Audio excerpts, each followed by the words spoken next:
Bahamas and the United Kingdom continue to work on joint initiatives in the areas of maritime affairs and helping to curb trafficking on the high seas.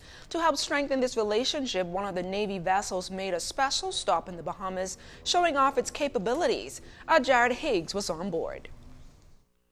The Royal Naval vessel, the HMS Severin, resembles some of the newly acquired Royal Bahamas Defense Force patrol craft. For the first time, a ship of its kind has paid calls to several ports throughout the region, and yesterday it visited the Bahamas. Captain Lieutenant Commander Stephen Branfield says the change in vessels represents a positive move.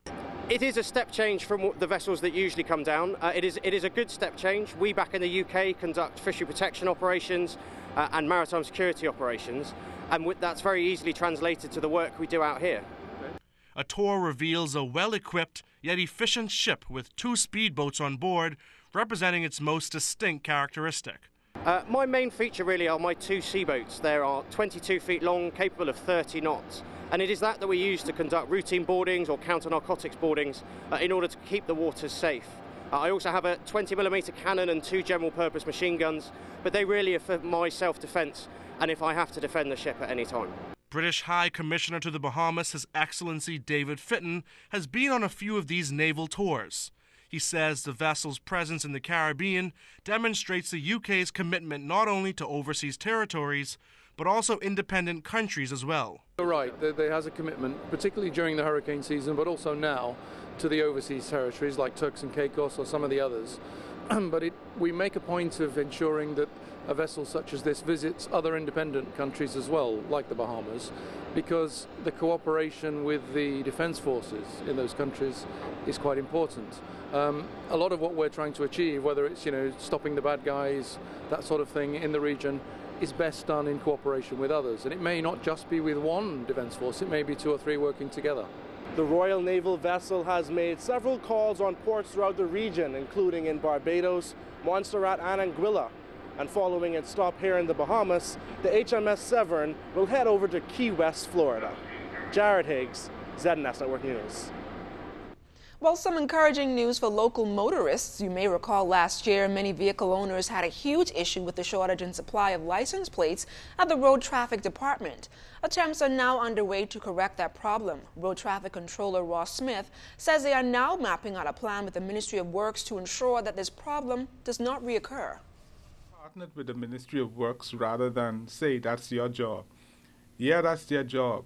But if we don't ensure that we do what we need to do in order to help solve that problem, then the problem continues. I think in this country we talk a lot about problems, but we don't look about solutions.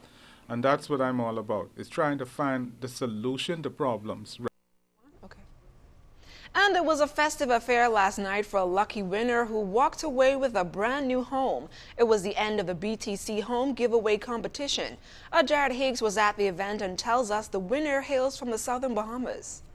To provide someone with an opportunity to become a homeowner, that is phenomenal. Marketing coordinator at Arawak Homes, Chiquita Archer, says the company and BTC teamed up to make one lucky person the owner of a new home.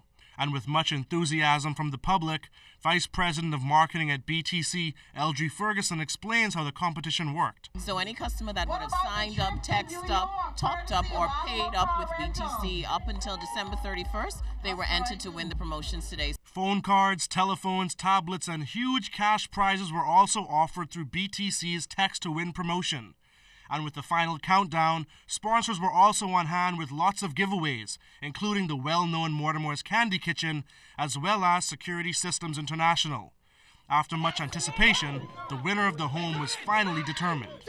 Natera Burrows, who lives in Mayagüana, was the lucky winner. Her cousin, Tanisha Brooks, also from Mayagüana, was present on her behalf. Tell us about how you feel having just won this home. I mean, this must be a fantastic surprise. It is, because I feel like I won it for myself.